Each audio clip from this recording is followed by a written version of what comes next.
the city of sorrows. The dust from the Zenin massacre hasn't even settled, but the world doesn't stop for blood. While Nikki Zenin walks away from the ruins of her past, the future of the entire world is being decided within the shimmering black curtains of the Culling Game. Tokyo Colony No. 1. Once a bustling heart of Japan, now a twisted labyrinth of cursed energy and ancient spirits. Yuji Itadori and Megumi Fushiguro have officially stepped inside, but the rules of engagement have changed. In this game, you don't fight curses to save people. You fight sorcerers to gain points.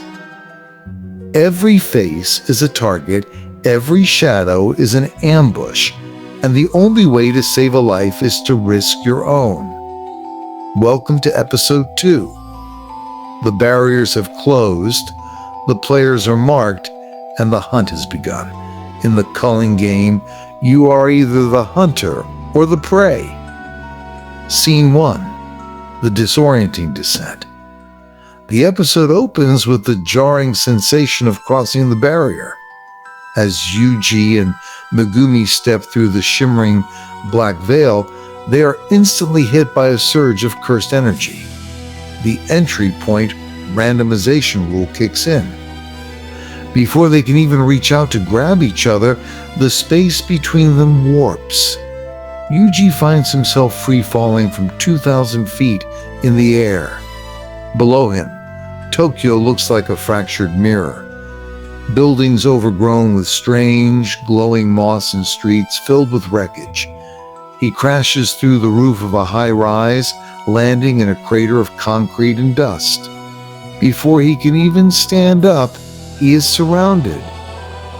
These are rookie hunters. Modern-day sorcerers who have formed small gangs to kill newcomers for easy points. They aren't powerful, but they are desperate.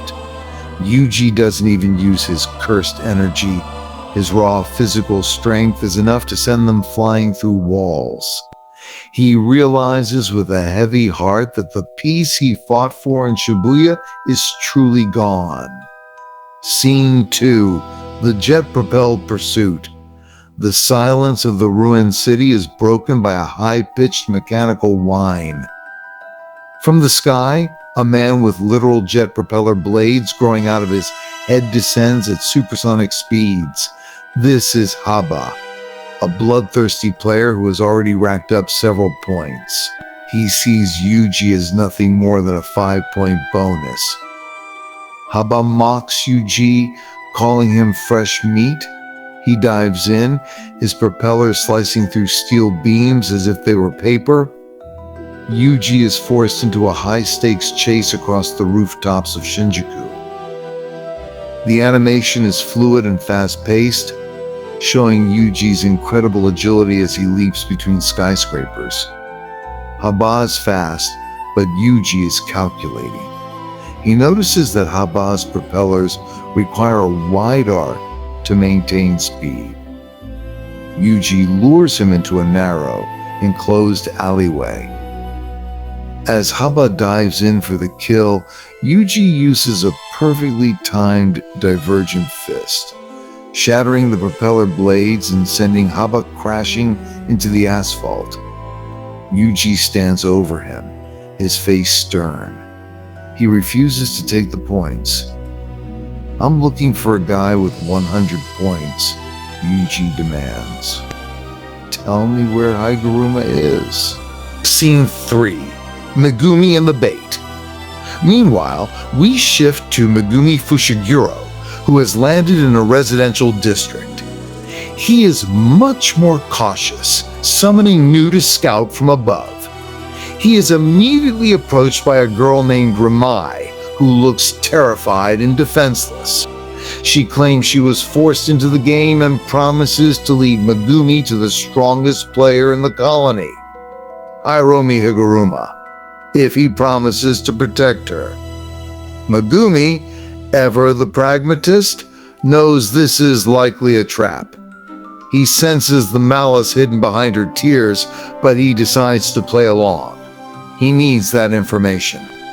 As they walk through the eerie, silent streets, Megumi keeps his shadows active, his hand hovering near his cursed tools. He notices the way Ramai keeps glancing at the rooftops. He knows that in the Culling Game, damsels in distress are often the most dangerous bait. Scene 4. The Receipt Sorcerer. Ramai leads Megumi into a large, abandoned theater. The moment they step inside, the doors are sealed by a curse technique. From the shadows, a man draped in a cloak made of hundreds of paper receipts emerges.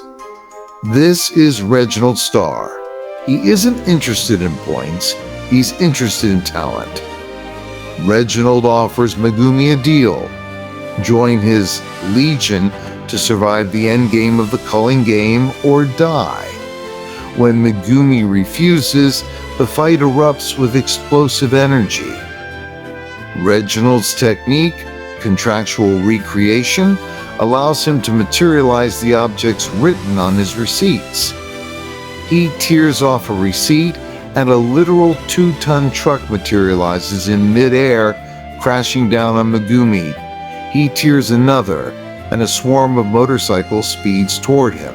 Megumi is forced to use Max Elephant to wash away the materialized objects, but he realizes he is being out-resourced. Reginald's allies surround Megumi, and the strategist of Jujutsu High finds himself in a desperate 3-on-1 battle. Scene 5. The Opera House of Judgment. The scene shifts back to Yuji, who has followed Haba's directions to a grand ruined opera house. The interior is dimly lit by flickering emergency lights. In the center of the stage, sitting in a bathtub full of water while fully clothed, is a man with hollow, exhausted eyes. He is holding a wooden judge's gavel. This is Higuruma. Higuruma has 100 points, meaning he has killed at least 20 people. Yuji approaches him, not with a weapon, but with a request. Please? Yuji says, add a rule to the game. We need to save the people who don't want to fight. Higuruma looks at Yuji with a mixture of pity and cynicism. He explains that the legal system in Japan is dead, and the Culling Game is the only place where true fairness exists because the strong decide the law. He refuses to help. The tension in the theater becomes suffocating as Higuruma stands up, his shadow expanding into the form of a massive, blindfolded entity. Scene 6. Court is in session. The episode reaches its peak as Higuruma slams his gavel against the edge of the tub. The sound echoes like a gunshot. You want to talk about rules? Higuruma asks.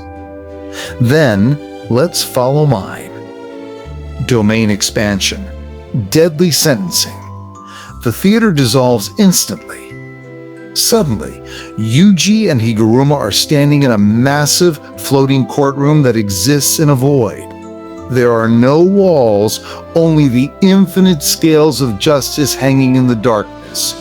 A massive, terrifying Shikigami known as Judgman looms over them. Yuji tries to move, but a binding vow inherent to the domain freezes him in his tracks. Violence is strictly forbidden here. Yuji Itadori, Judgman booms in a voice that sounds like grinding stone. You are accused of entering a gambling parlor while under the legal age of 20. How do you plead? Yuji is stunned. In the middle of a war, he is being tried for a minor misdemeanor. Higuruma's face is deadly serious. He explains that in this courtroom, the truth is the only weapon, and the penalty for a guilty verdict is far worse than any physical wound. The episode ends with Yuji looking at the evidence box, realizing that his life now depends on a legal defense. The final suspense. The trial of Yuji Itadori has begun, and the verdict is life or death. The legal battle, Can Yuji win a trial against a genius lawyer who has mastered the art of the prosecution? Megumi's ambush?